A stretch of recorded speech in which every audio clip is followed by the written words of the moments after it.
teman-teman, selamat datang di channel Fakta dan Poin, di mana kita berbicara sesuai dengan fakta.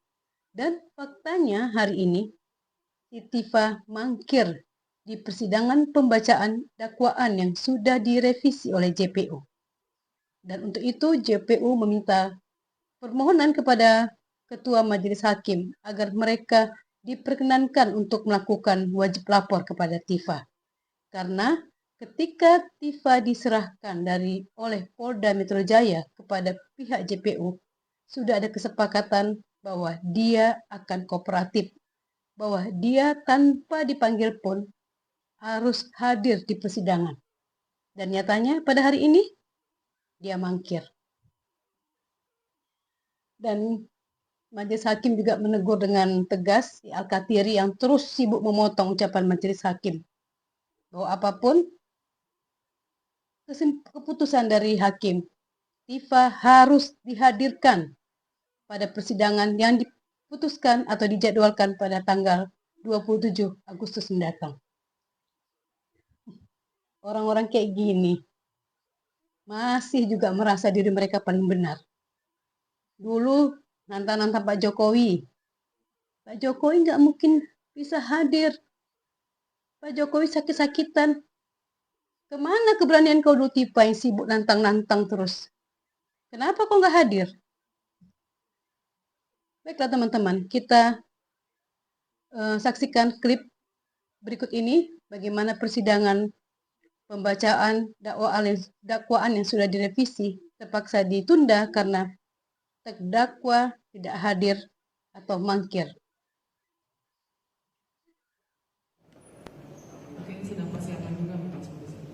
Jadi belum hadir. Entah kenapa nggak ditahan dari awal.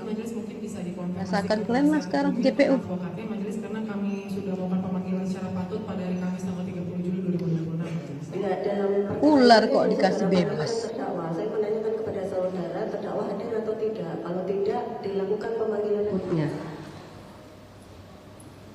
Karena dalam perkara pidana bukan kuasa ya, tapi pendamping.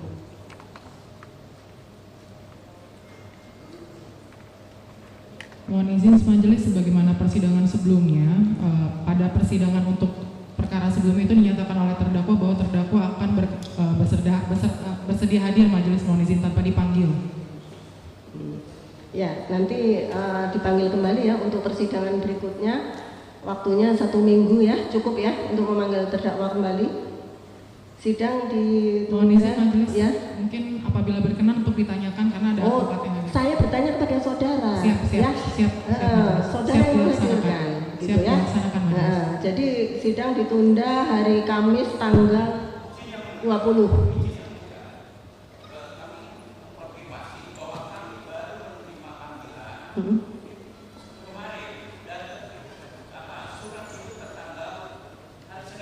Oh, berarti belum cukup waktunya ya, makanya dipanggil. Terlalu baik ini hakim kembali gitu ya. Makanya dari ini benar dari si Tifa.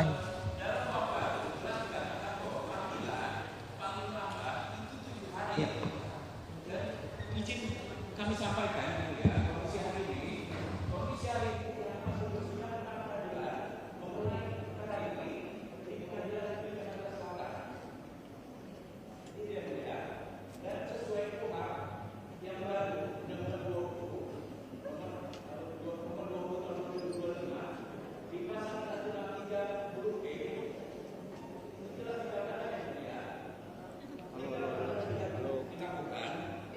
iya, cukup ya Pak ya. Jadi gini ya, karena panggilan belum mencukupi waktunya, katanya baru terima hari Senin. Untuk kalau saya hitung di persidangan tanggal 20 nanti belum cukup 7 harinya kalau dipanggil mulai besok. Jadi persidangan tanggal 27. Begitu ya, dipanggil untuk hari Kamis tanggal 27 Agustus 2026. Gitu ya terdakwa ya, penuntut umum ya, untuk manggil terdakwa. Begitu ya. Terlalu lambat ini. Baik, apabila majelis memutuskan penundaan sampai 2 minggu. Kami memanggil kembali, akan kami panggil kembali untuk kesempatan berikutnya. Namun sebelum sidang ditutup, kami ingin menyampaikan untuk melakukan permohonan mewajibkan terdakwa melakukan wajib lapor kembali kepada kami majelis, menghadirkan terdakwa pada persidangan juga merupakan salah satu tugas dari penuntut umum, dan pada saat dilakukan penyerahan tersangka dan barang bukti, terdakwa ini sepakat untuk kooperatif, dan salah satu nilai kooperatifnya adalah untuk dipanggil apabila ada wajib lapor. Demikian majelis. Maaf Bu. Ya nanti seperti yang sudah saya sampaikan masih ada kesempatan memanggil. Nanti berikutnya kita tetapkan begitu ya. Itu ya Pak ya. Mohon maaf ya Pak ya, karena di sini udah diam kalau Al-Katiri banyak kali mewakili gitu ya. Belum mendampingi. Enggak, kita nanggapi begini aja. Dikatakan Tidak usah Pak ya. kalau memang wajib lapor kembali berarti statusnya tersangka. Saya belum menetapkan kalau wajib lapor kembali. Jadi dipanggil terlebih dahulu untuk persidangan hari Kamis tanggal 27 Agustus 2026. Begitu ya. Karena ada pukul 09.00 gitu ya. Ya, sidang selesai ditutup. Ya, bagaimana kebohongan dari si Al-Katiri ini mengatakan bahwa kaliannya tidak tahu atau tidak siap untuk menghadiri persidangan. Apa kata pengacaranya Pak Jokowi, Pak Rifai? Kita dengarkan dulu.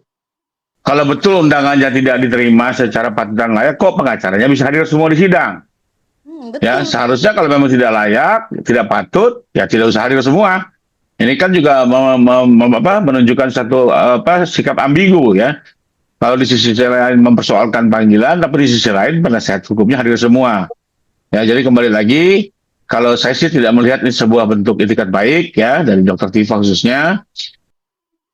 Ini si pengacaranya si Tifa ini berusaha memanipulasi hasil keputusan dari hakim ketika menerima eksepsi mereka. Jadi mereka sudah merasa pede kalau si Tifa ini tidak menjadi terdakwa lagi. Nah, kemudian apa yang mereka ini sampaikan ini oleh si Tifa diyakini bahwa itulah kebenaran dari pengacaranya itu. Karena si Tifa ini kan ahli segala-galanya, dia merasa juga memahami soal hukum. Dan mereka ketika pra peradilan yang pertama kemarin jadi mengajukan ini gugatan ke kejaksaan itu bahwa mereka itu menolak kenapa kejaksaan harus merevisi dakwaan. Dan mereka maunya jaksa itu banding. So apa? Semua mau diatur orang ini. Kayak orang ini aja yang punya negara. Ini kita dengarkan. Si Tifa yang sok tahu nih soal hukumnya. Kami lebih siap untuk siap, tapi kok nggak datang kok tadi? Perlawanan banding tersebut gitu loh. Jadi supaya ini semua juga paham, rekan-rekan media dan seluruh masyarakat Indonesia Jangan paham. kebawa rakyat Saya Indonesia. tidak lari dari perkara ini. Saya hadapi justru pra peradilan ini ingin kami katakan bahwa sesuai dengan amar putusan, maka sebaiknya JPU itu melakukan pasal 206. Apa itu banding? Dengan banding itu ayo kita mulai lagi untuk bersidang dengan sesuai dengan hukum yang ada. Kalau sesuai dengan hukum yang ada, datang kau tadi, bukan kau mangkir. Kau dengar nih apa kata hakim nih ketika menutup persidangan yang memenangkan kalian, memenangkan sebagian ya, memenangkan eksepsi kalian. Kau dengerin dulu Tifa. Penuntut umum bisa menggunakan ketentuan pasal 206 ayat 4 untuk melakukan perlawanan atau akan menggunakan pasal 75 ayat 4 KUHP. Apa nggak dikasih tahu sama pengacara kau? Kalau hakim itu ngasih dua opsi, mengajukan perlawanan atau mengoreksi atau merevisi, memperbaiki dakwaan. Ini jangan kalian anggap yang pertama aja yang kalian dengar. Apakah nggak tahu isi pasal yang kedua yang di dalam KUHP yang disampaikan oleh hakim? Bahwa jaksa juga boleh melakukan pilihan, melakukan banding, atau sekali lagi mengoreksi dakwaan mereka. Dan itu sudah dilakukan oleh jaksa. Dan kau mangkir, Tifa, mangkir kau. Tifa ini ya, selain munafik, penipu, dia juga halusinasinya udah nggak bisa kita ini. Nggak bisa ditandingi oleh siapapun. Ini ketika dia berusaha ya, ketika ada kepanikan, dia berusaha merayu pengacaranya Pak Jokowi. Sebetulnya kalau saya boleh sarankan ya, selama ini kan udah sering berkomunikasi dengan sangat baik dengan Bang Rifai, dengan Bang Firmanto gitu ya. Saya gini, nggak usah harus fokus energinya kepada persoalan ini yang udah selesai pada hari ini. Karena ada yang saya sudah data ya, beberapa request itu ada 9 sidang yang akan berlangsung yang terkait dengan ijazah ini. Jadi Bang Diva itu akan sangat sibuk untuk menjadi pembela Pak Joko Widodo. Jadi menurut saya lebih baik fokus saja dengan sidang-sidang yang akan berjalan ya di Barreskrim. Kami juga sudah mendengar bahwa ada laporan polisi yang memang sudah akan diproses ya. Bang Diva pasti akan sangat sibuk. Jadi lebih baik begitu. Jadi sidang ini selesai dengan saya, selesai. Kemudian nanti mungkin akan ada Mas Roy Suryo, kan Bang Rifai juga akan sibuk juga. Nanti ada. Udah mulai takut, udah mulai panik, nah, ikut-ikutan lah pra-peradilan. Tapi yang mereka sampaikan itu, apa tuntutan mereka itu udah jelas lah. Semua juga menjadi saksi kan ketika hakim itu menutup persidangan, memberikan pilihan kepada jaksa. Dan itu yang mereka tuntut. Kenapa jaksa tidak memilih melakukan perlawanan? Kan aneh ini. Sama nih Alkatiri ini sama si Tifa ini memang sama. Itulah makanya pengacaranya sama klien ini sama 11-12 kelakuannya. Mau tahu halusinasinya orang ini? Dia tuh merasa bahwa dirinya itu adalah pusat perhatian. Ini bukan hanya NPD, pick me juga kata anak sekarang. Pick me, merasa dialah pusat perhatian orang. Internasional sudah menghubungi saya karena ini ada skandal terbesar di seluruh dunia dan karena itu saya akan memberikan penjelasan sejelas-jelasnya. Advokat saya TPDT atau tim pembela Dr. Tifa ada 25 advokat ya dan dua putri ini, 2 perempuan Sri Kandi ini ya, insyaallah ya. Jadi kami tidak akan melepaskan saksi sebelum kami puas. Ya, kalau perlu sampai berhari-hari satu saksi. Ada hakim Tifa, ada jaksa juga yang akan menjaga saksi. Bisa pula seenaknya kan yang memanggil saksi itu kan jaksa. Bukan kalian manggil lagi, bisa satu saksi berhari-hari mungkin tanya. Apa yang mau kau tanya sama saksi? Kau aja bukan kawan mereka, kau juga bukan bagian dari mereka, apa yang mau kau tanya? Inilah sok tahu, sok pintarnya nih. Dan ternyata ya, dia tuh, itulah ya, kita nggak tahu ini apa yang ada dalam isi kepala orang yang mengaku ahli ini, mengaku ahli segala ahli ini. Selalu membawa-bawa atas nama Allah, selalu membawa-bawa agama. Padahal dirinya sendiri orang yang paling munafik. Ini dengarlah. Menyatakan bahwa dakwaan ini bakal demi hukum, di mata saya adalah Allah akan memberi saya tugas yang lain, yang mungkin aja lebih berat.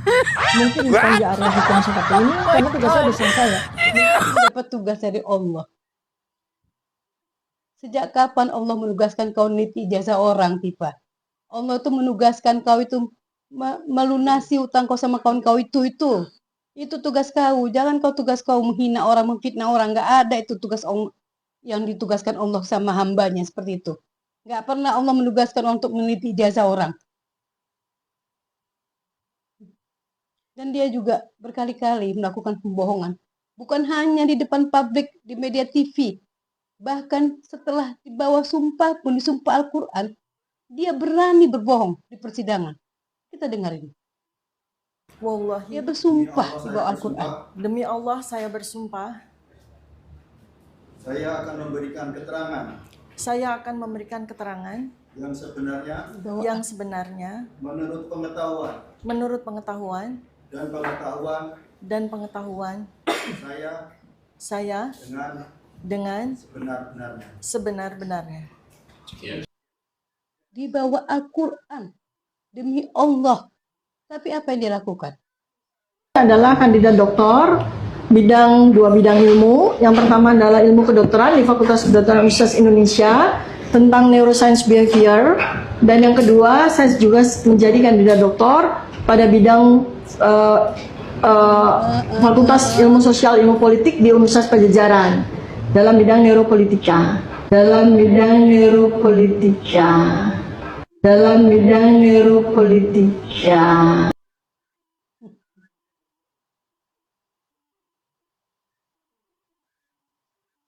Orang seperti ini mau kita kasih kesempatan. Terus mendapatkan panggung. Terus juga melakukan penghinaan, kebohongan-kebohongan, memanipulasi semua ucapannya. Dia berkali-kali loh membantah ucapannya sendiri. Melakukan penghinaan yang sangat, siapapun kalau diucapkan kata-kata yang dikatakan si Tifa untuk Pak Jokowi, pasti sakit hati. Ini orang, ketika orang lain menunjuk, dia tersinggung. Tapi dia seenaknya menunjuk-nunjuk orang. Menghina bahasa Inggris Pak Jokowi. Dia sendiri bahasa Inggrisnya jauh lebih parah. Menghina bahasa Inggrisnya Gibran. Dia sendiri malu kita dengar dia pakai bahasa Inggris. Mengaku sudah melakukan penelitian selama 35 tahun di televisi.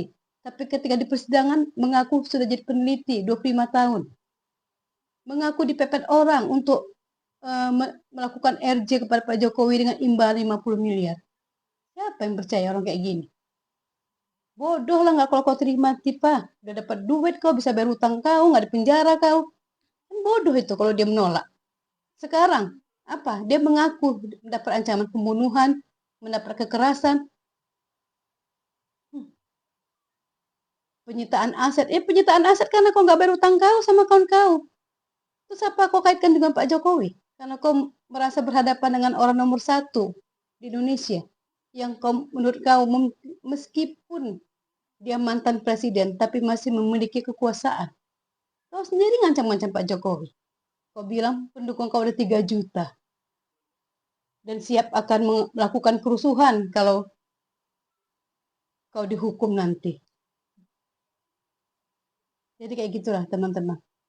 Orang munafik, real munafik yang sebenarnya.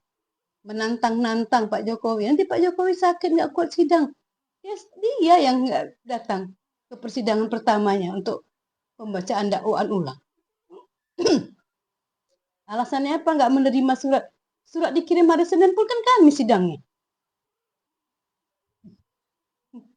Jadi sampai di sini dulu video kita kali ini teman-teman. Jika kalian melihat video ini melintas di timeline kalian, jangan lupa di subscribe, di like, dan di komen. Dan mari kita terus sama-sama melawan DFK yang terus-menerus disampaikan oleh orang-orang ini, kelompok-kelompok ini, para pembenci Pak Jokowi. Untuk Pak Jokowi, sehat selalu Pak. Bapak sudah menantang mereka. Kalau betul ijazah saya 100% palsu, ayo segera ke pokok perkara. Tapi mereka Pak yang takut. Mereka bilang, mana nih Jokowi? Kenapa nggak datang? Kata pendukung mereka. Tapi orang yang mereka dukung malah mangkir di persidangan pertama untuk pembacaan dakwaan ulang. Sehat selalu Pak Jokowi. I love you. Sampai jumpa lagi teman-teman. Salam.